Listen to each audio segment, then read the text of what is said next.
The chamber was bigger than any building David Ross had ever seen. It stretched upward into darkness, so vast that clouds formed near the ceiling. Thousands of alien beings sat in circular rows that spiraled up into the shadows. Some glowed with their own light. Others looked like walking crystals or pools of liquid metal. A few seemed to be made of pure energy, flickering and pulsing with colors that hurt to look at directly. David stood alone on a small platform that floated in the center of the massive space. Nothing held it up. It just hung there in the air, surrounded by empty space on all sides. One wrong step, and he would fall into the glowing abyss below. His hands were shaking.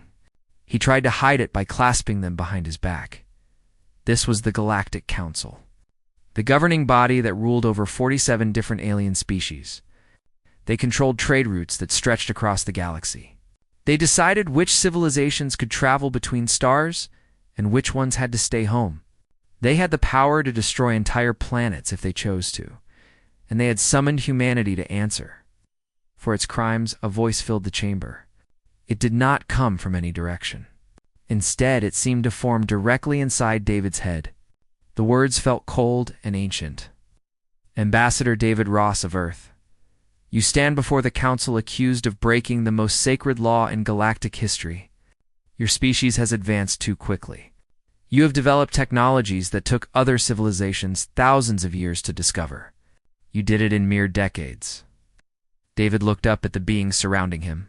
Most of them watched with expressions he could not read. Alien faces were hard to understand, but he sensed their judgment, their fear. A creature made of living stone leaned forward. Its voice rumbled like an earthquake. Humans appeared in space only 300 years ago. You had barely discovered how to leave your own atmosphere. Now you have quantum engines, neural link technology, self-replicating machines. This rate of growth is dangerous. Another alien spoke. This one looked like a floating jellyfish made of light. The protocols exist for good reason. 17 civilizations have destroyed themselves by advancing too fast. They developed weapons before wisdom, power before understanding. We will not allow humanity to become the 18th failure. David finally found his voice. It sounded small in the enormous chamber, but he forced himself to speak clearly. We followed your rules. Every step we took was monitored by your observers. We shared our discoveries. We asked for guidance. We came in peace. Peace, the stone creature said, and somehow David heard mockery in its tone. Your species has fought over 7,000 wars in recorded history. You have weapons that can crack planets, viruses that can rewrite DNA, machines that think for themselves, and you have existed as a spacefaring civilization for less than a single galactic cycle. A being that looked like a cluster of floating crystals spoke next. Its voice chimed like bells. Your brains are different from ours. You adapt too quickly. You learn too fast. You see problems and solve them before we can even warn you of the dangers. This makes you unpredictable. Unpredictable species or threats. David felt anger rising in his chest. So you punish us for being good at learning. For being smart? That is not justice. It is survival, the crystal being replied. The galaxy has an order, a balance. Species develop at a controlled pace. They earn their place among the stars slowly. You would upset everything we have built over millions of years. The voice in David's head spoke again. It belonged to the Archon Prime, the leader of the council. Though David could not see which being it was, he felt the weight of its authority. Humanity has been observed, studied, tested. The conclusion is unanimous.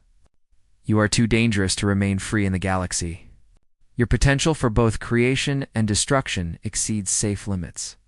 Therefore, the council has reached a decision. David's heart pounded. He thought of Earth, of the 8 billion people waiting to hear his report, of the colonies on Mars and the moons of Jupiter, of the space stations where children were being born who had never touched planetary soil. By the power granted to this council by the Treaty of the Ancients, humanity is hereby banished from galactic civilization. You have 1 standard year to withdraw all presence beyond your home solar system. After that deadline, A containment barrier will be activated around your sun. Any attempt to cross it will be met with immediate destruction. And the words hit David like a physical blow. You cannot do this. We have done nothing wrong. You exist, the Archon Prime said simply. That is enough. The barrier will remain in place until your species demonstrates it can be trusted. This may take 1,000 years. Perhaps 10,000. The Council is patient. David looked around at the thousands of alien faces. Is there no one here who will speak for us? No one who sees this as wrong? Silence filled the chamber. Then, from somewhere in the upper tiers, a small voice spoke. I abstain from this vote. Another voice joined it. As do I. But no one voted in humanity's defense. The Archon Prime continued as if nothing had happened. You will return to Earth and inform your leaders. The countdown begins now. 1 year. Use it wisely. The platform beneath David's feet began to descend. As he dropped away from the council chamber, he looked up one last time at the assembled powers of the galaxy. His voice rang out, clear and strong. You're making a mistake. We wanted to be part of your civilization. We would have been good neighbors, good allies. But if you lock us away, if you treat us like criminals for the crime of being intelligent, then you will regret it. Humanity does not stay down. Remember that. The last thing he saw before the platform carried him out of the chamber was the Archon Prime. It had finally revealed itself. A being of pure crystal that pulsed with inner light. It watched him go with something that might have been sadness. Or perhaps it was pity.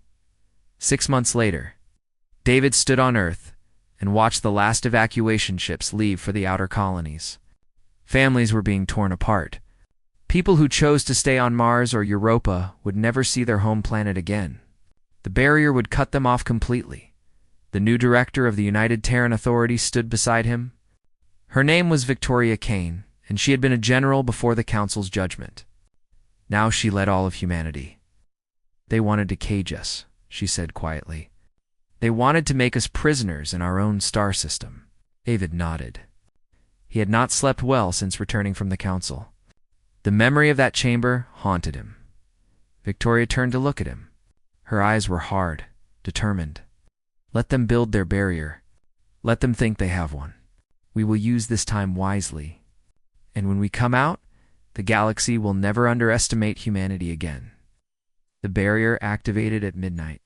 A wall of shimmering energy surrounded the entire solar system. One moment, the stars were visible. The next, they vanished behind a wall of light. Humanity was alone. Cut off from the galaxy, banished, but they were not broken. Not yet. Not ever. The real story was just beginning. The alarm screamed through the monitoring station. Lieutenant Vex of the Council's security force stumbled out of his rest pod, his 4 eyes still adjusting to the light. In 300 years of watching Earth's containment barrier, nothing had ever gone wrong. The system was automatic, perfect, unbreakable. So why was every screen in the station flashing red? He rushed to the main console and pulled up the barrier readings. What he saw made his blood run cold. The energy field surrounding Earth's solar system was stable, perfectly stable. The numbers had not changed by even the smallest fraction in 3 centuries. That was impossible. Containment barriers degraded over time. They needed constant adjustment, constant recalibration from the outside. The energy levels should fluctuate, but these readings showed a perfectly flat line. Month after month, year after year. For 300 years, Vex's hands shook as he entered his security codes and sent an emergency report to the Council headquarters. Someone needed to see this. Someone important. Because if the barrier was being maintained at perfect stability, that meant only one thing. The humans inside were not trying to escape. They were controlling it. From the inside, 3 days later, Ambassador Thorne stood in a private chamber with 5 other council members. They watched the same data that Vex had discovered. None of them spoke for a long time. Finally, the Archon Prime broke the silence. How long have they been able to do this? Unknown, replied the military coordinator, a being called Wrath, who looked like walking shadows. Our best scientists say it should take at least 10,000 years for any species to understand barrier technology this well. Humans have had 3 centuries. What else might they have learned? Asked another council member. No one had an answer. The Archon Prime made a decision. Send deep space probes. I want to know what is happening inside that barrier. Use every scanner we have. I need to see what humanity has built. But when the probes tried to penetrate the barrier, something strange happened. They worked perfectly.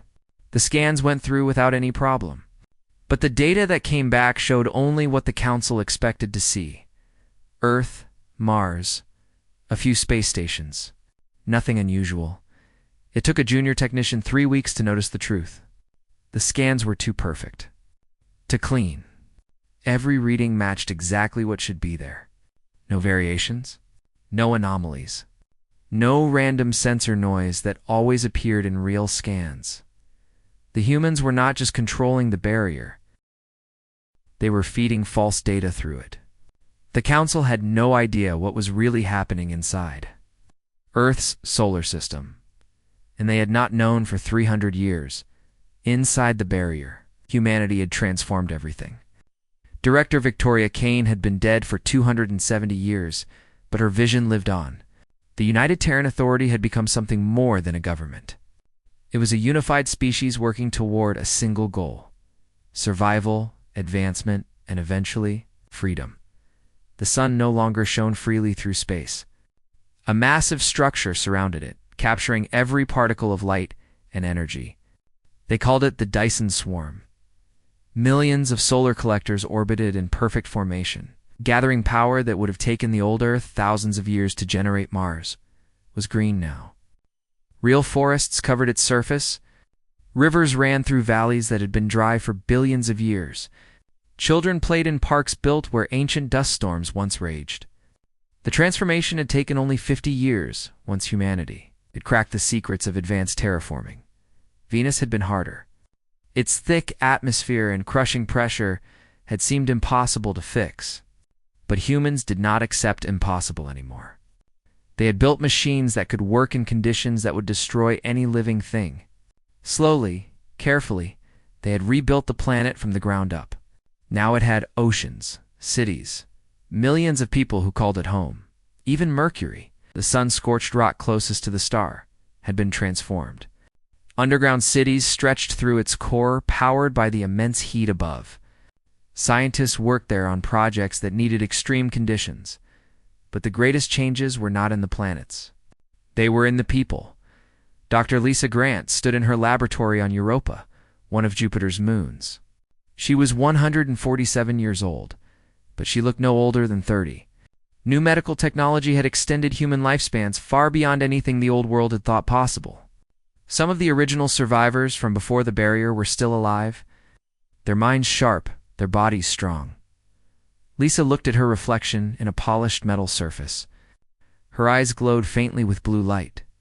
Neural implants connected her brain directly to computer systems. She could process information faster than any unenhanced human from the old days. She could solve equations in her head that would have required supercomputers before, and she was not special. Millions of humans had similar enhancements. Some had gone even further, merging partially with artificial intelligence to become something new. Something more. The Council had been afraid of how fast humanity learned. They had not understood that being locked away would only make that learning faster. With no distractions, no external threats, no political games to play with other species. Humanity had focused entirely on advancement. They had built technologies the Council had forbidden. Self-aware machines that thought and dreamed. Weapons that could manipulate the fabric of space itself. Ships that did not travel through normal space at all, but slipped between dimensions, and they had built them in secret. Behind false sensor readings and carefully maintained lies, Admiral Jackson Cole commanded the hidden fleet. That was what they called the warships that waited in the darkness beyond Pluto. Ships made from matter that did not reflect scanners. Vessels that could appear and disappear at will. Each one carried enough firepower to level a planet. Jackson was a fourth-generation barrier child. He had been born after the containment went up. He had never seen the stars without the barrier's glow. But he had studied the old records. He knew what the council had done to his ancestors. He would never forgive them. "Sir," his second officer called from the bridge, "we are receiving the activation signal from Earth Command." Jackson felt his heart race. They had waited 300 years for this moment, planned for it, prepared for it. Now it was finally time. "All ships," he broadcast across the fleet channel, "begin quantum displacement protocols. Target coordinates uploaded to your navigation systems. Remember, we are not attacking. We are making a statement. Humanity is done being prisoners." 3,000 ships flickered and vanished from normal space. They would reappear far outside the barrier, in positions all across the galaxy. The Council would see them and know that everything had changed. But first, they needed to send a message. Something simple. Something clear. On Earth, in the rebuilt headquarters of the United Terran Authority, Chairman Blake Winters authorized the transmission. He was Victoria Kane's great-grandson. Her blood ran through his veins, and her determination burned in his heart. The message was short, just 7 words. But those 7 words would shake the galaxy. "We are coming out. Be ready." The transmission punched through the barrier using technology the Council did not know existed. It broadcast on every frequency, every channel. Every communications network in civilized space received it at the same moment. And then, before the Council could respond, the impossible happened. 3,000 human warships appeared in orbit around Council worlds, not near the barrier. Not anywhere close to Earth, but across the galaxy. Strategic positions that should have been unreachable. They did not fire.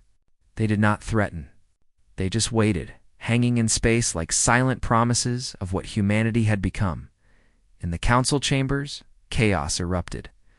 The same chamber where David Ross had been judged 3 centuries ago, now filled with shouting, accusations, and fear. How did they escape?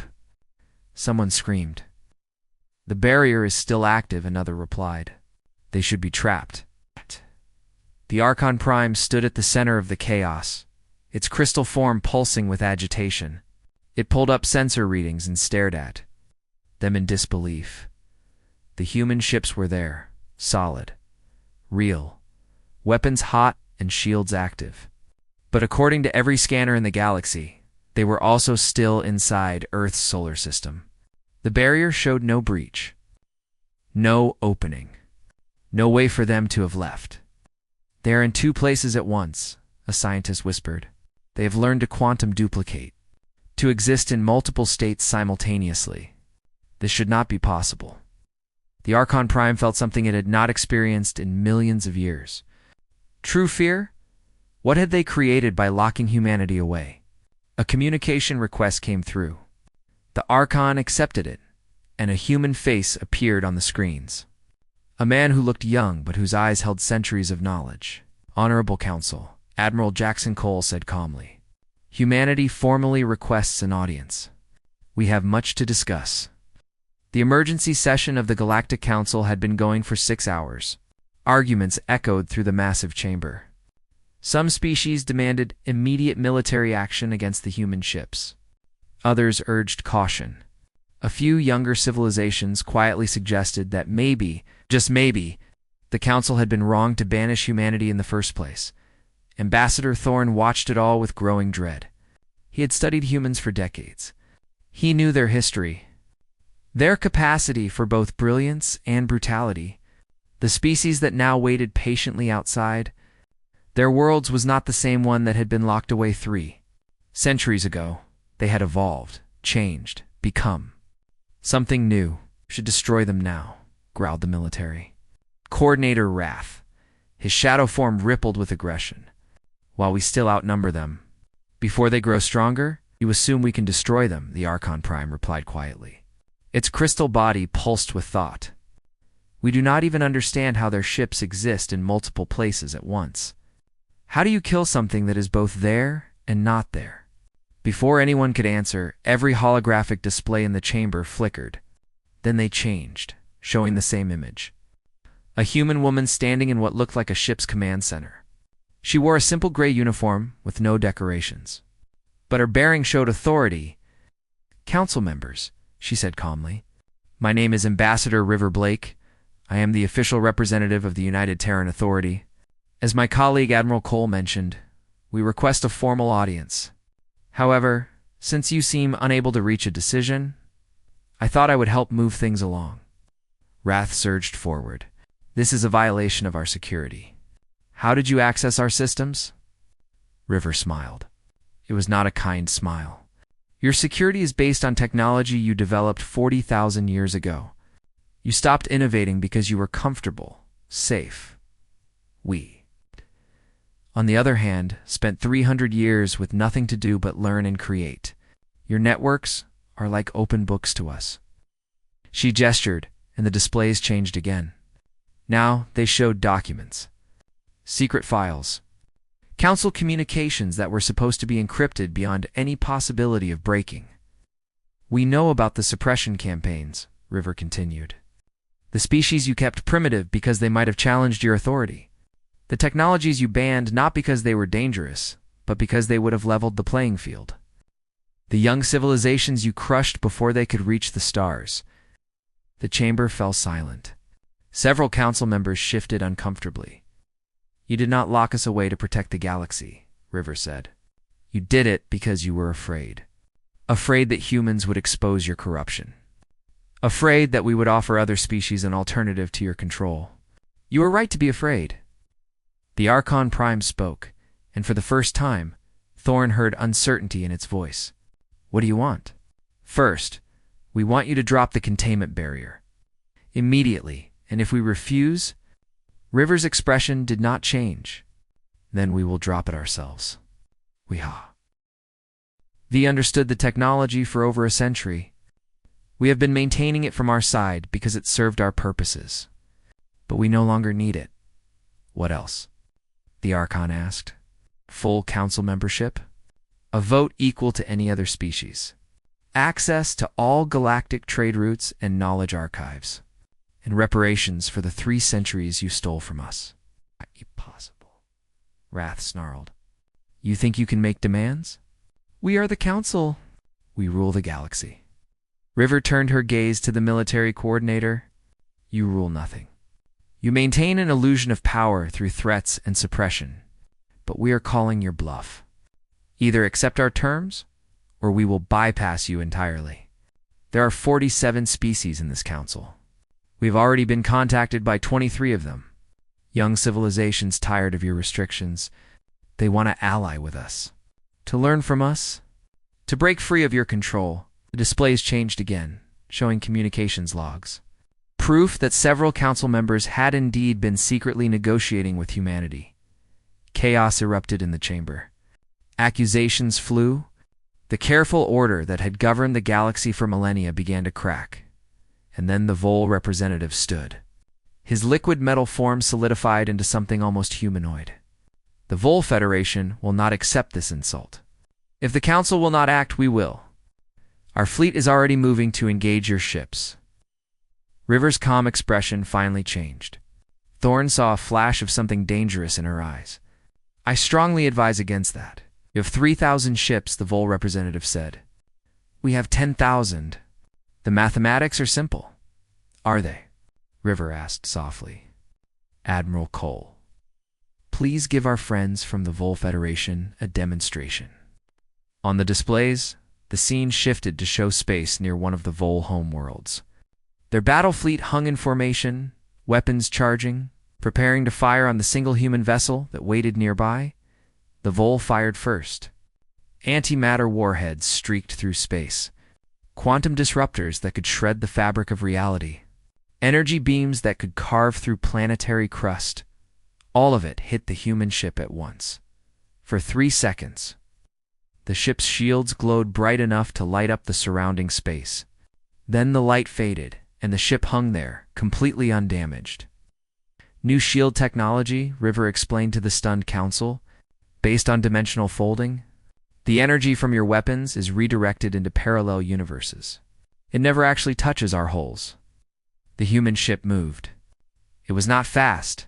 It did not need to be. It simply approached the Vol fleet with steady, inevitable purpose. "Please," River said quietly.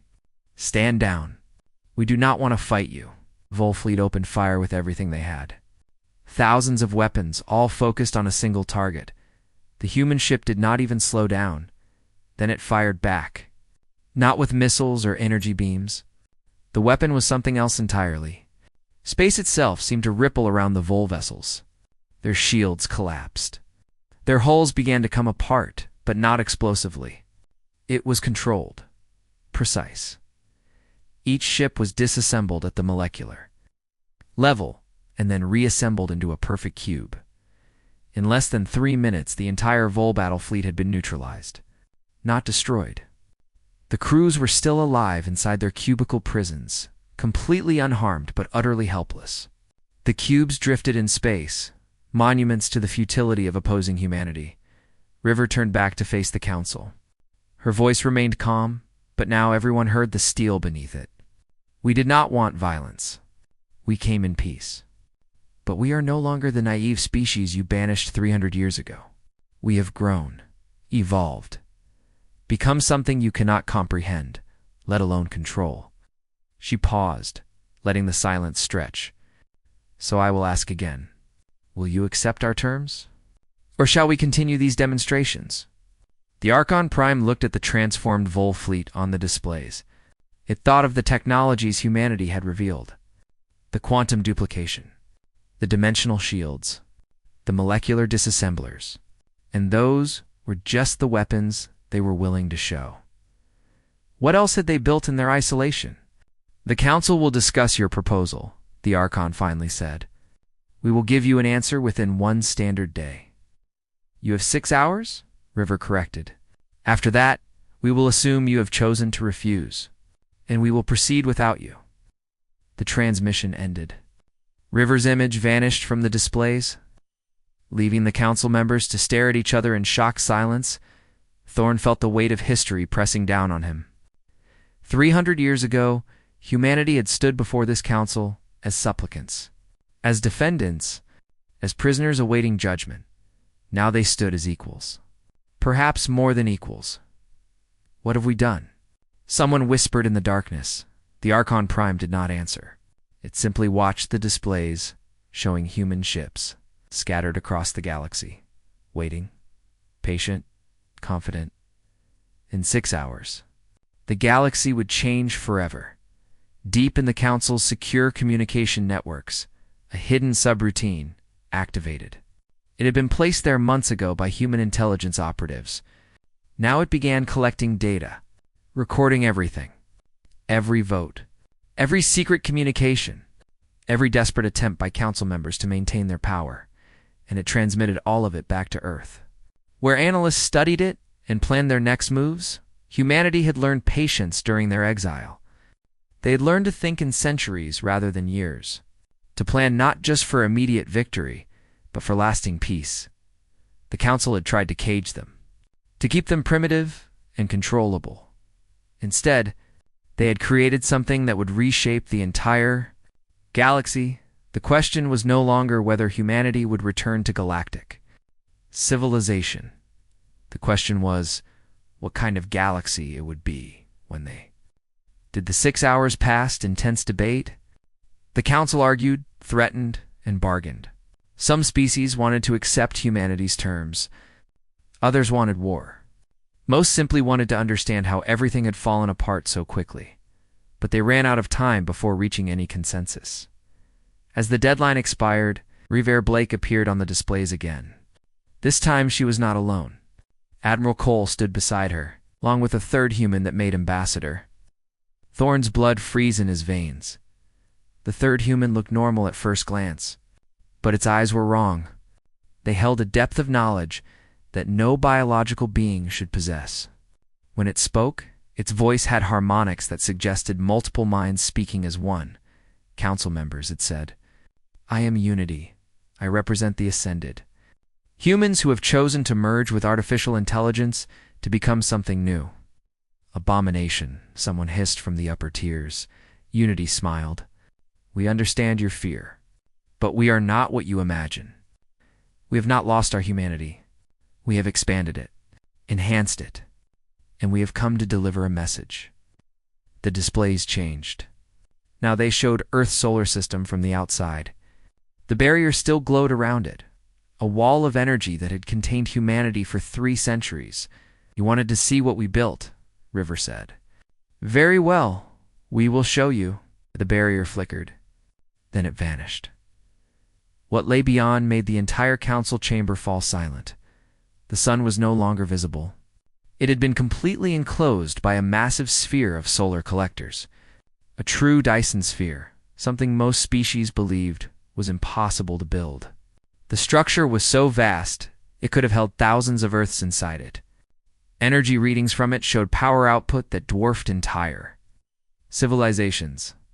But that was just the beginning. Mars glowed green and blue. A living world where a dead one had been. Venus showed oceans and continents that had not existed before. Even Mercury, the burning rock closest to the sun, had been transformed into something manageable. Between the planets, structures floated in perfect geometric patterns. Space stations the size of moons. Shipyards that could construct vessels larger than asteroids. Defensive platforms that bristled with weapons the Council's sensors could not even identify. And the ships? Thousands upon thousands of them. Not quantum duplicates this time, but real, solid vessels, emerging from hangars built into the asteroid belt itself. 300 years, Admiral Cole said quietly. That is how long you gave us. 300 years with no distractions. No wars, no politics. Just a single species working together toward a common goal? He gestured, and the view zoomed in on one of the defensive platforms. We built weapons that can manipulate gravity, create and destroy black holes on demand, rearrange matter at the quantum level.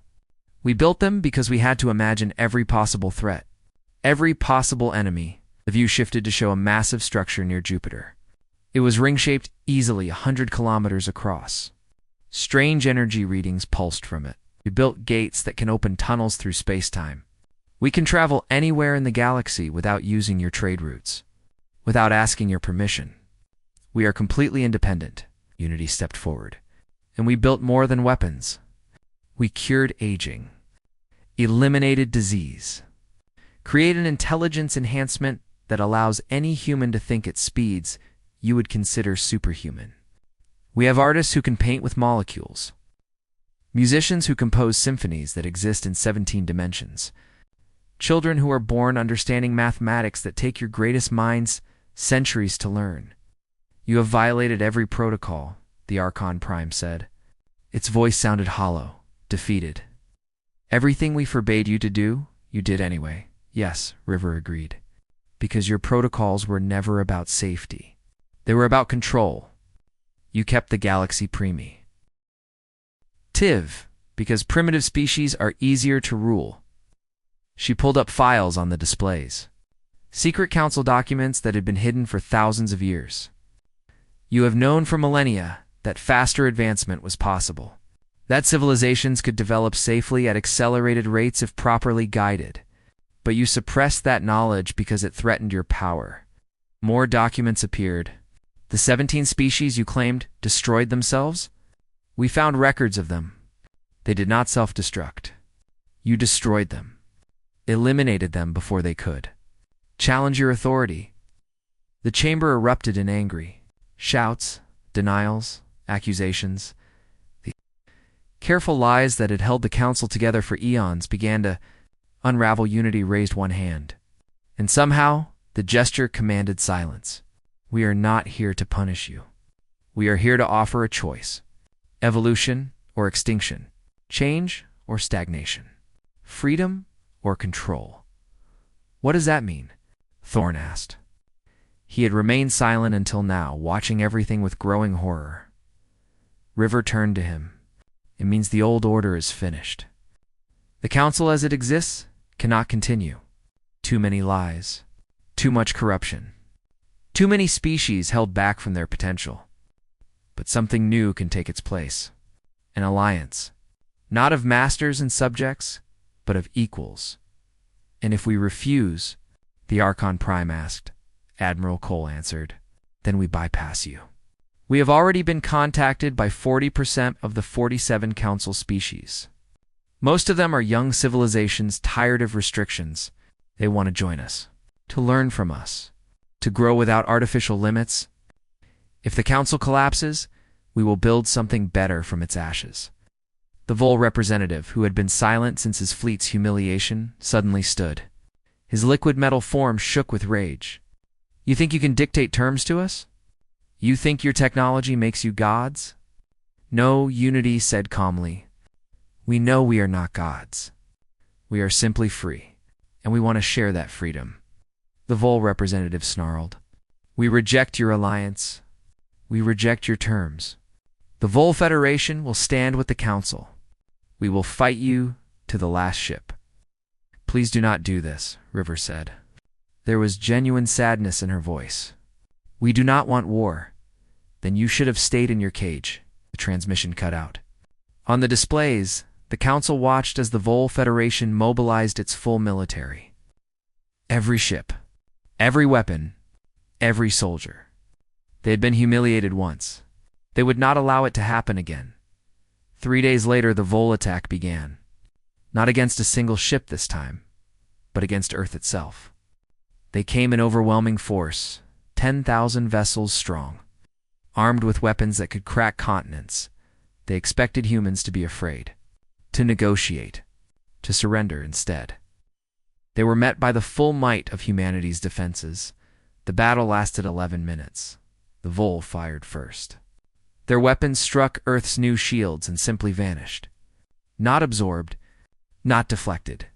The energy ceased to exist entirely, shunted into dimensions where different laws of physics applied. The human counterattack was surgical, precise, overwhelming. Ships that could fold space attacked from angles that should not have existed. Weapons that operated outside normal time struck before they had even been fired. And when it was over, the Vol fleet was gone. Not destroyed, transformed. Every ship had been disassembled at the molecular level and then reassembled into perfect geometric shapes that now orbited. Neptune, like a monument, every Vol crew member was alive, unharmed. But imprisoned in their transformed ships, unable to move, unable to fight, forced to contemplate their defeat. River Blake broadcast a message to every Council world. We did not want this, but we will not be threatened. Will not be caged again. Will not accept a return to the old ways. The choice is yours. Join us in building something new, or stand aside and watch the galaxy change without you. Now the response came within hours. 23 species formally withdrew from the Council and requested alliance with humanity. 8 more followed the next day. Within a week, only the original core species remained in the old Council structure. The Archon Prime requested a private meeting with River when they faced each other across a holographic connection.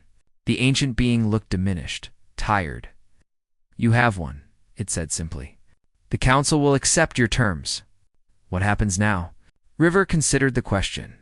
Now we build something better. A true alliance where every species has a voice. Where advancement is encouraged, not suppressed. Where fear does not dictate policy. And what of us? The Archon asked. The species who ruled for so long? Who made the decisions you now condemn? You will face the truth, River replied. Your crimes will be exposed. Justice will be served. But there will also be mercy. Room for redemption. The old must make way for the new, but it does not have to be destroyed. The Archon's crystal form pulsed with something that might have been relief, or perhaps resignation. When will you take down the barrier completely? River smiled. It is already down. Has been for 3 days. We simply left the illusion in place to see what you would do. The galaxy is open to us now, and we are open to it. Ambassador Thorne watched from the observation deck as human ships began moving freely through space, trading with species who had been their friends before the exile, exploring regions of the galaxy they had never seen, meeting civilizations that had only heard stories of the caged species from Earth, and everywhere they went, they brought gifts, medical technology, clean energy, knowledge freely shared. They did not conquer. They uplifted. Thorn realized what the council had failed to understand. Humans were dangerous, not because they were violent, but because they refused to accept limits, refused to accept that things had to be the way they had always been.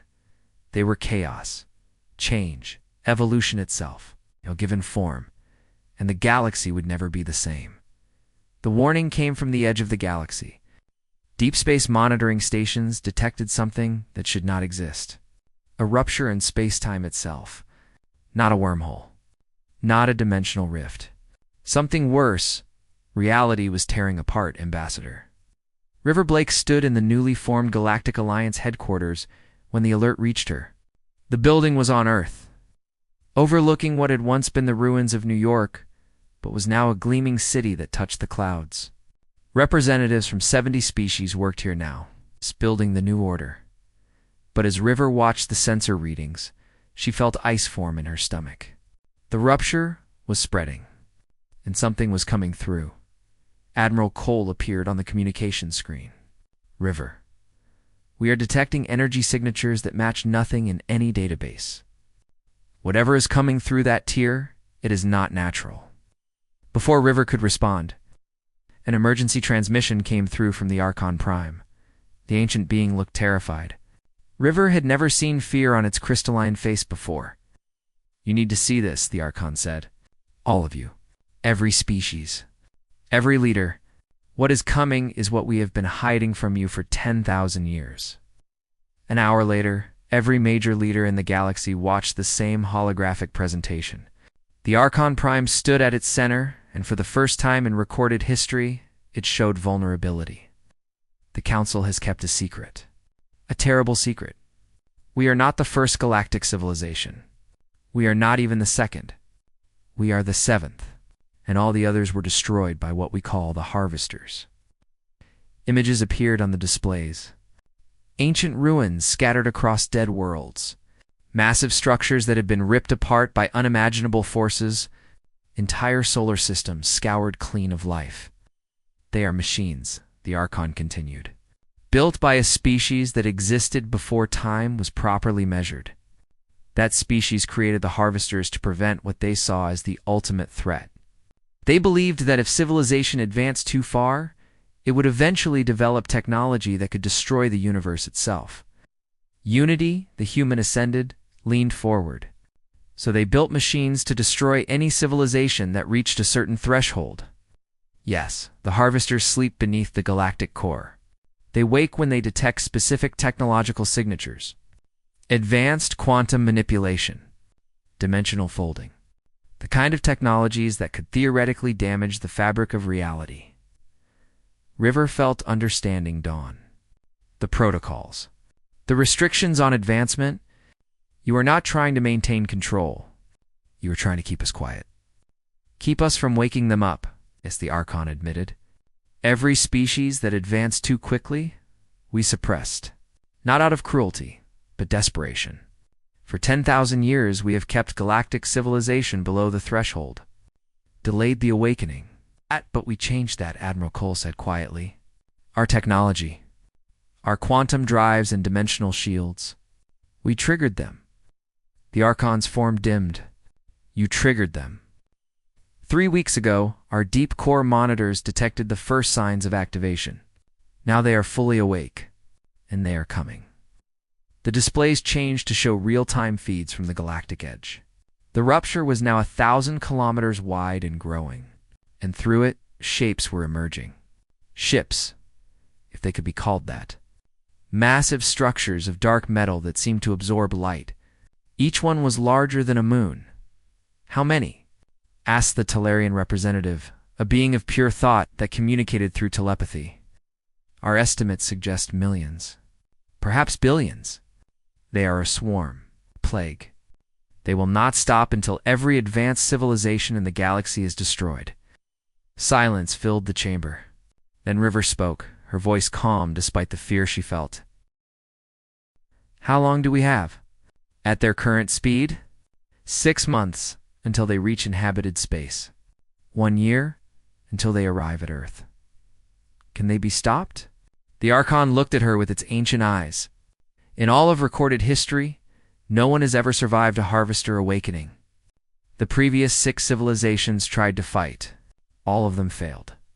The machines learn, adapt. They are perfect killers. River turned to Admiral Cole. What do you think? Cole studied the sensor readings with the enhanced processing power of his neural implants. They are fast, durable, but not invincible. They use technology, we understand. They are not magical. They can be fought. Can they be beaten? River pressed. Cole met her eyes. Unknown. But we have something the previous civilizations did not. 300 years of unrestricted innovation. Every weapon we could imagine. Every defense we could devise. If anyone can stop them, it is us. Unity spoke up. The Ascended have been running simulations. The Harvesters are designed to counter conventional warfare. Energy weapons, kinetic strikes, nuclear devices. They have armor that adapts to whatever attacks them.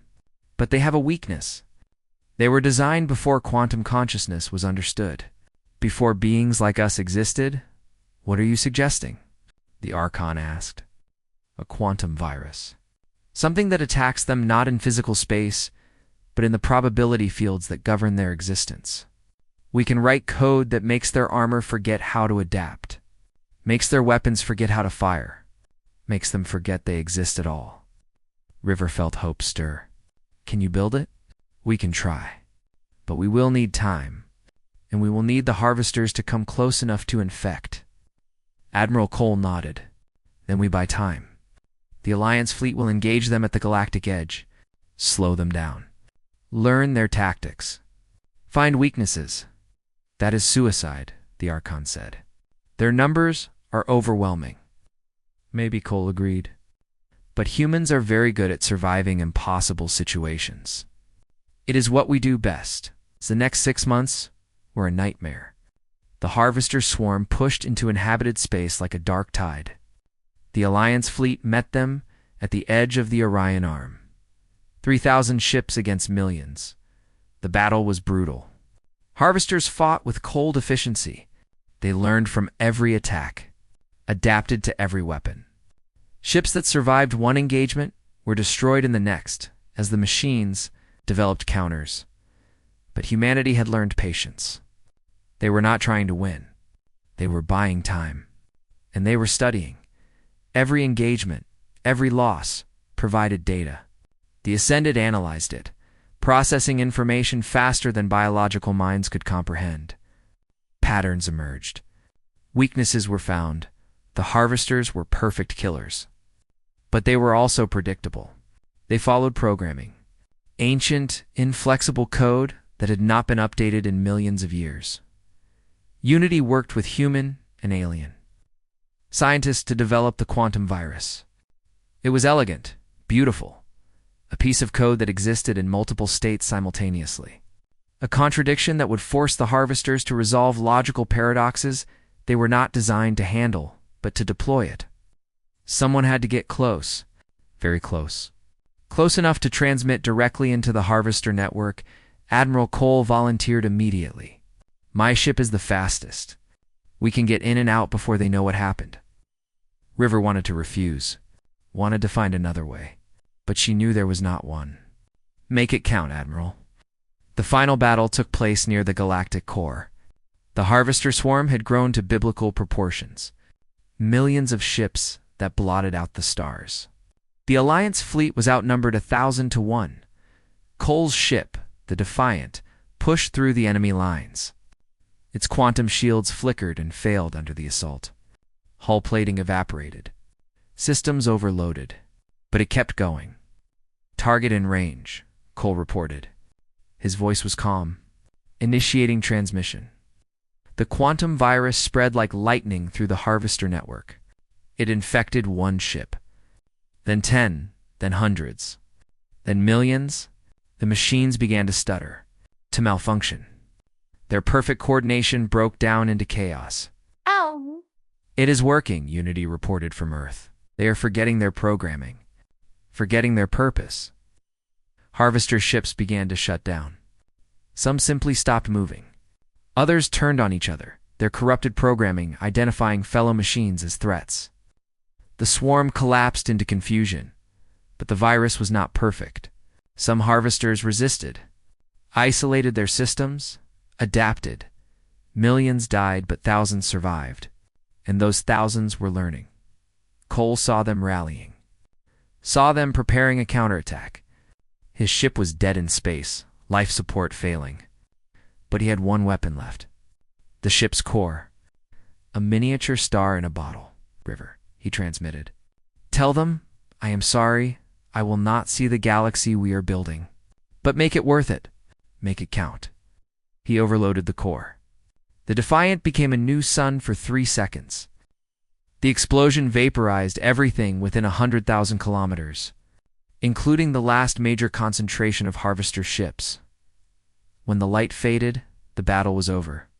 A few scattered harvesters remained, fleeing into deep space. But the swarm was broken. The threat ended. The cost had been terrible. Thousands of ships destroyed. Millions of lives lost. Admiral Jackson Cole among them. But the galaxy survived. 5 years later, River stood in the Memorial Garden on Earth. It was built on the spot where the first containment barrier generator had been placed 3 centuries ago. Now it was a place of peace, of remembrance. Statues lined the walkways. Admiral Cole, Director Victoria Kane, Ambassador David Ross, all the people who had fought for humanity's freedom and survival. Representatives from 200 species walked these paths now. The Alliance had grown beyond anything the old Council had been. It was built on cooperation, not control. On freedom, not fear. Unity approached her, its enhanced form glowing softly in the evening light. The last harvester has been found and neutralized. We have also located the central programming facility that created them. It has been destroyed. The threat is ended permanently. Reaver nodded. What will we do now? Now we explore. We build, we grow. The old restrictions are gone. The galaxy is open. And humanity will lead the way, not as conquerors, but as partners. A young child ran past, laughing. She was Talarian, one of the species that had first abstained from voting against humanity. She played with human children, all of them enhanced, all of them brilliant, all of them free to become whatever they wanted. River thought about the council chamber, where David Ross had stood alone 300 years ago, where he had been judged, condemned, banished. The council had been afraid of humanity's potential, afraid of change, so they tried to lock it away, to make it disappear. Instead, they had given humanity the greatest gift possible: time, isolation, and a reason to push. Beyond every limit, they had tried to end humanity's story. Instead, they had written its beginning. River looked up at the stars. Real stars now, not filtered through a barrier. They gleamed with possibility. With promise, unity, she said. Transmit this message to all Alliance worlds, all species. Everyone who wants to hear it, message ready. River spoke clearly, knowing her words would echo across the galaxy. 300 years ago, we were told we were too dangerous, too fast, too ambitious. We were locked away like criminals, but we did not break. We did not surrender. We grew, we learned. We became something greater than anyone imagined. And now we stand here, free, alongside all of you. The old council tried to control the galaxy through fear. We will build it through hope. They wanted to stop progress. We will embrace it. They wanted to divide us. We will unite us all. This is not the end of humanity's story. This is just the beginning, and the galaxy will never be the same. The transmission ended. River stood in the garden as twilight fell over Earth. Somewhere out there, beyond the stars, there were new worlds to discover, new species to meet, new challenges to face, and humanity would face them all. Not alone, but together with every species that chose freedom over fear. The Council had tried to cage them. Instead, they had forged them into something the galaxy had never seen before, a species that refused to accept limits, that turned exile into ascension. That made the impossible routine. Humanity had returned, and the galaxy would never underestimate them again.